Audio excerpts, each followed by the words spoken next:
আমাদের মুফতি গিয়াসউদ্দিন তাহিরি সাহেব তেনাকে মামলা দিয়েছেন। উদাত্ত আহ্বান দিব, আমি মাকদুম শাহ আল মাদানিকেও মামলা দেন। সবকিছু ওই মাদানি সাহেব গায়ে মাখে না।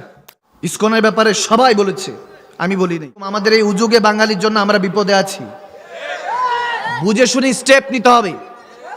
আকল দিয়েছেন আল্লাহ, এটাকে খাটাতে হবে, এটাকে ব্রেন ইউজ আনইউজড বানানো যাবে, ইউজ করা শিখতে হবে। খালি টিকটক গিরি করলে হবে না। মাঝে মাঝে ফারুক আজম, ওমর ইবনুল খাত্তাবের মতো, শেরে খোদা আলীর মতো তলোয়ারও বের করতে হবে, মনে রাখতে হবে। আমি কাউকে ছোট করে বলবো না। উদারত আহ্বান, আমাদের মুফতি গিয়াসউদ্দিন তাহিরি সাহেব তেনাকে মামলা দিয়েছেন। উদারত আহ্বান দিব, আমি মাকদুম শাহ আল মাদানিকেও মামলা দেন। আমাদের আজহারি সাহেব, কাদরি সাহেব, তেনাদেরকেও মামলা দেন। সকলকে মামলা দিয়ে জেলে ভরে দেন। তারাও জালিম ছিল, আপনারাও জালিম হন, পরিবর্তনের দরকার নাই। আমার পেয়ারা নবীকে মক্কাতুল মুকাররমা থেকে যখন কাফেররা দূর দূর করে মদিনায় হিজরত করতে বাধ্য করেছেন, পেয়ারা নবী 1450 সাহাবী নিয়ে মক্কাতে হজ করতে এসেছিলেন। আবার হুদায়বিয়া সন্ধি হয়েছে, ফারুক আজম চোখের পানি ছেড়েছেন, আবু বকর সিদ্দিক, ওসমান, মাওলা আলী চোখের পানি ছেড়েছেন। ওদিন আমার নবী বলেছেন, সবার সবার ধরো, ইন্নাল্লাহা মা সাবিরিন, ধৈর্যশীলদের সাথে নিশ্চয়ই মালিক থাকে। মালিক আমাকে ওই ধৈর্য দিয়েছে। কামলিওয়ালা নবী আবার মদিনায় গিয়েছেন, কিন্তু কিছু বছর পরে দেখা গিয়েছে ক্যাসার ও কিসার ওই বাদশাদেরকে নিয়ে 16 লক্ষ সাহাবা নিয়ে যখন মক্কা ফাতেহ করেছেন, কামলিওয়ালা নবী মক্কায় যখন কদম রেখেছেন, কাফেররা থরথর করে কাঁপেছে। আজকে জানি নবী মুহাম্মদ আরবি কি করে, কিন্তু আমার নবী সেই দৃষ্টান্ত উপস্থাপন করেছে, ক্ষমা করে সবাইকে কালমার দাওয়াত দিয়েছে।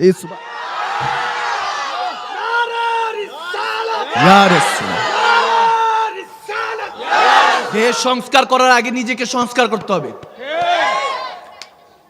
আগে ক্ষমা করতে শিখতে হবে। অনেক দিন জুলুম সয়েছি, এখন আর জুলুম সহ্য করতে ইচ্ছে হয় না।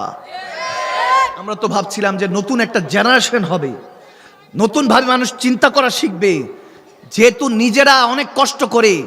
আরে আপনি কি ভুলে গিয়েছেন 52তে যারা ভাষার জন্য রক্ত দিয়েছে, 71-এ যারা দেশের জন্য রক্ত দিয়েছে, তারা তো বাপ দাদারা অস্ত্র জমা দিয়েছিল, ট্রেনিং যে রেখে গিয়েছে 24-এ তা দেখিয়ে দিয়েছি।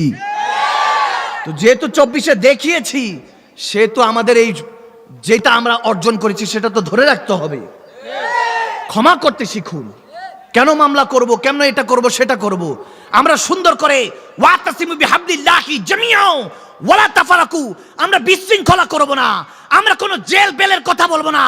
ক্ষমা করতে শিখতে হবে, একত্রিত হতে হবে। আমরা তো সেই মুসলমান যারা রসুনের কোয়ার মতো এক থাকার কথা।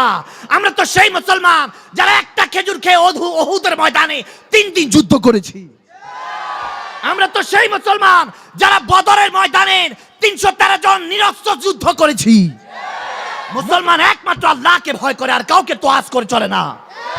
দেন আমি মাকদুম শাহ আল মাদানিকে ভরে দেন জেলে, সকলকে জেলে ভরেন। আগেও জালিম ছিলাম, এখনো জালিম আছি, এরকম থাকতে হবে না। আমার প্যারা নবীর আদর্শ আর শাহজালাল ইয়ামানি, শাহপরান ইয়ামানি এই দেশে ইসলাম শিখিয়েছেন, নবী শাহাদাতের তামান্না শিখিয়েছেন। মুমিনদের তো একটাই চাওয়া, শাহাদাত, রক্ত দিয়ে গোসল করা। ইমামে হোসাইনের মতো লাগলে আরেকবার রক্ত দিয়ে গোসল করব। কিন্তু দুনিয়ার মধ্যে বাংলাদেশের 360 দেশের মধ্যে শান্তি স্থাপন করে ছাড়বো ইনশাআল্লাহ। ইসকনের ব্যাপারে সবাই বলেছে, আমি বলি নাই। আমাকে গালিও দিয়েছে, বলেন গালি দেন, আপনার গালি আপনার জুবান পর্যন্ত, আমার পর্যন্ত কিভাবে আসছে, ঠিক কিনা?